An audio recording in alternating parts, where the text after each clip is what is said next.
नमस्कार मित्रांनो, मी सौरभ. आज आपण SWP म्हणजे सिस्टमॅटिक विड्रॉ प्लॅनबद्दल समजून घेणार आहोत.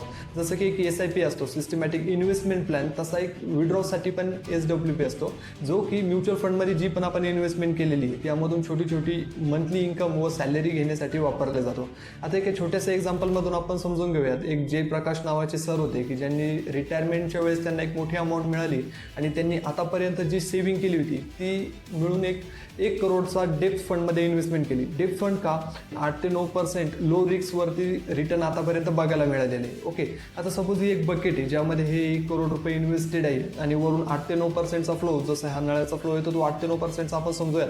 आणि जो मग्गा वापरलेला आहे तो 40,000 रुपये पर मंथ त्यांनी सॅलरी विड्रॉ केलेली आहे. ओके, तर तो झाला ॲन्युअल 4.8. तर जरी त्यांनी यामधून 48 लाख रुपये विड्रॉ केले येत्या 10 वर्षामध्ये, तरी पण अमाऊंट ही ज्या बकेटमध्ये शिल्लक राहणार आहे ती 1.2 CR असणार आहे.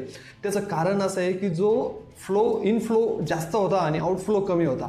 पण जर का त्यांना 10-15 वर्षात अमाऊंट संपायची असती तर त्यांनी इथे मोठा मग्गा वापरून ती अमाऊंट सुद्धा संपवली असती. बट जर का या बकेटखाली तुम्हाला अनंत कालासाठी आंघोळ करायची असेल तर तुमचा मग्गा छोटा ठेवा. Thank you. Mutual fund investments are subject to market risks. Read all scheme related documents carefully.